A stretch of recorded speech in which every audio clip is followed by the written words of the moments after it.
tear your soul apart. Presto, you're dead.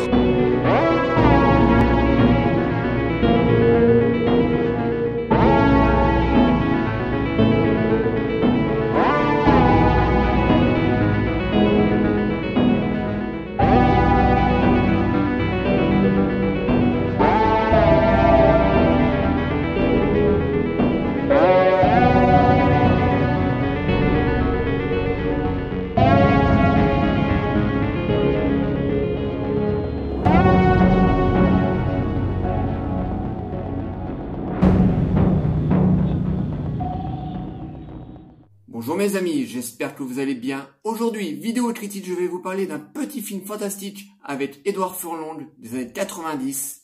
Je vais vous parler du film Brainscan. Donc, c'est parti. Now that I have your attention, please allow me to introduce myself. My name is Trickster. What was that film you were watching? Death, death, death. Death, death, death. Part 2. Oh, Lord. Michael's seen it, Go for it, man. done it, played it, Look, I've played them all. and just when he thought he'd die of boredom, Brain scan. The ultimate experience in interactive terror. Never leave home without it. You're in the game, man. You're in control. You must think like a killer. Cover up any clues. Leave no witnesses, no evidence. a challenge he can't resist. It was so real. It was sick. See, I told you, man. I told you it would blow your mind. A game he can't escape. There was a grisly murder in the quiet suburban town of Mountview today. So you did it. What was on that disc? It's not a game anymore. Hamilton and Hayden. It's real. It wasn't supposed to be real. Real, unreal, what's the difference? I didn't kill the man. I didn't even know him. You're in this now. You won't survive on your own. You started this and now you're afraid to finish it just like you're afraid of everything else. I won't kill her. Shoot her. Play it. The witness has to die. Edward Furlong, Frank Langella, and introducing T. Ryder Smith as the Trickster. Brainscan. I can't wait to see what you do next. Brainscan est un film réalisé en 1994 par John Flynn. On retrouve dans les rôles principaux Edward Furlong et Frank Langella. Brainscan est un petit film fantastique du milieu des années 90, en 94 exactement, avec dans le rôle titre Edward Furlong qui venait tout juste de sortir du tournage de Terminator, en tout cas qui avait rencontré le succès grâce au film de James Cameron. Edward Furlong à ce moment-là avait encore une carrière parce que malheureusement le pauvre après Brainscan, je crois qu'il avait fait Cimetière et après c'était terminé. Il avait fait un The Crow tout pourrave, The Crow numéro 4 je crois, tout pourrave, et malheureusement après on sait ce qui est devenu sa carrière. Il est tombé complètement dans les oubliettes. Il a commencé à picoler, à consommer de la drogue, et je vais vous mettre une petite photo pour vous faire montrer ce qu'il est devenu. Mais malheureusement Edward Furlong n'a pas eu la carrière qu'il aurait aimé. Bon, j'ai jamais trouvé qu'il était pas plus bon acteur que ça, mais bon, voilà, c'était un peu la règle un peu dégueulasse d'Hollywood à l'époque, parce que les jeunes acteurs comme ça, vedettes, genre Macaulay Culkin par exemple, plaisaient au studio quand ils étaient gamins, et dès qu'ils commencent à grandir, à prendre des petits boubous dans la tronche et puis avoir la tête qui s'allonge, genre la tête d'un adolescent, en général ces jeunes acteurs qui étaient doués sont complètement lâchés dans la nature, sont complètement mis dans les oubliettes à Hollywood, et souvent ces acteurs ont très très mal fini, et c'était le cas malheureusement pour Edward Furlong. Mais Edward Furlong est très très bon dans ce film. Il porte littéralement le film sur ses épaules parce qu'il a le rôle principal.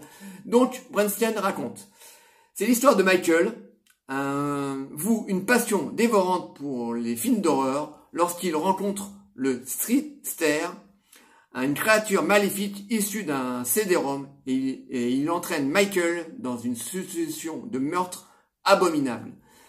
Voilà en gros l'histoire de Brainscan. Alors c'est un petit film fantastique vraiment très sympa. Je l'avais découvert à l'époque en vidéoclub en VHS avec David. On avait trouvé ça très très sympa. Alors c'est un film qui lorgne énormément du côté de Scream parce que le film est sorti en 94. Scream est sorti en 93, donc Wes Craven avait de nouveau mis à la mode le film de slasher, donc pour ados, et Brainscan en fait partie. Donc c'est un film qui est relativement bien shooté. Bon, il n'y a pas de mouvement de caméra particulier, c'est un film d'horreur de série B, mais on a de très bons effets spéciaux. Bon, ils ont pris un petit coup derrière les mirettes, hein. C'est un film de 94. On était vraiment au début des effets numériques.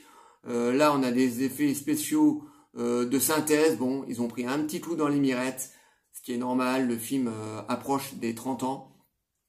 Mais ça reste un film qui est très très sympa. On a de très bonnes mises à mort. Bon, on n'a pas beaucoup d'effets sanglants. On est vraiment plus dans un film fantastique que dans un film d'horreur pur. Mais on a de très très belles mises à mort. On a un très très bon boogeyman dans le film qui est le Streetster. Excusez-moi, il va me faire chier ce nom de boogeyman. Streetster, donc un espèce de boogeyman à look rocker, entre le rocker et le punk. Voilà, il a des grandes bottes, il a une espèce de grande veste en cuir, il a une grande crête sur la tête, les cheveux rouges. Franchement, il est vraiment très très sympathique, il a un look vraiment très très cool. Donc un boogeyman comme ça qui passe du premier degré au second degré. Enfin, on est beaucoup plus souvent dans le second degré que dans le premier degré. Voilà, donc un boogeyman comme ça qui va mener la vie dure à Michael, donc le personnage joué par Edward Furlong, qui, comme je vous l'ai dit en début de vidéo, qui tient littéralement le film sur ses épaules. Voilà, il a 16-17 ans, mais là, il est vraiment très très bon dans le rôle de ce jeune Michael qui va être complètement possédé par le Streetster, donc cette espèce de boogeyman un peu style Freddy, voilà, sauf que là, au mieux que comme Freddy, qu'il sorte des rêves, là il sort d'un CD-ROM, parce qu'en fait, Michael, au début du film, son meilleur ami reçoit le dernier CD-ROM du dernier jeu d'horreur, et il l'envoie à Michael, qui est un gros geek, qui dit voilà, faut absolument que tu joues à ce nouveau jeu d'horreur qui s'appelle Brainscan. Franchement, il paraît qu'il est mortel, et Michael étant un geek, il le met dans son ordinateur, et à ce moment-là sort ce boogeyman vraiment très très cool qui va commencer à le pousser à créer des meurtres. Voilà. On retrouve aussi Frank Langella, un très très bon acteur des années 80 à 90. Par exemple, Frank Langella avait joué le rôle de Skeletor dans la version des Maîtres de l'Univers avec Dolph Lundgren. Pas franchement une réussite, mais bon, c'est lui qui avait joué Skeletor, bon, sous le masque de Skeletor, mais c'est Frank Langella qui l'avait interprété, donc un très très bon acteur de ces années-là, qui joue le rôle de l'inspecteur, qui va être à la poursuite de Michael, et Michael va être obligé de créer des meurtres dus au streeter. Donc on a de très belles mises à mort.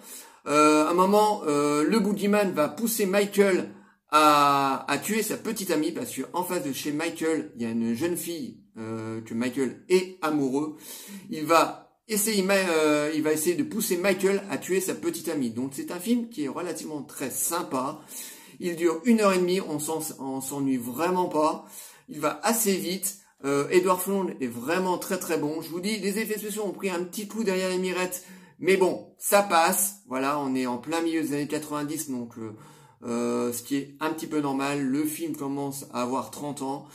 C'est un film que j'aime beaucoup, que je regarde très régulièrement, que j'ai en DVD d'ailleurs. Vous voyez, voilà, donc ça c'est le boogeyman, vous voyez.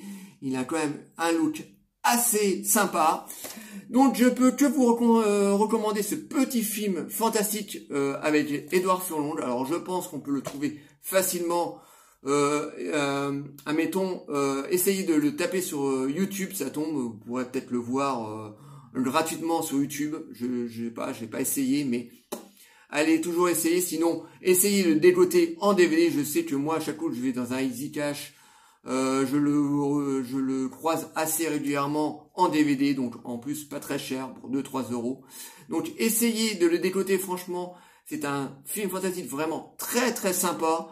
Si vous aimez un petit peu les films d'horreur typiques des années 80, style Freddy ou Vendredi 13, bon, Vendredi 13 un petit peu avec le côté bourrin en moins, mais si vous aimez un petit peu les films fantastiques team movie typiques de ces années-là, je pense que Brain-Scan fera le taf. En tout cas, pour moi, à chaque coup, j'ai un grand plaisir de le redécouvrir parce que c'est vraiment super top.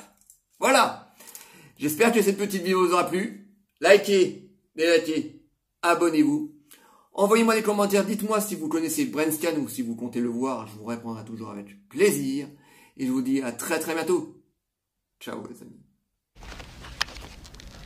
Never leave home without it.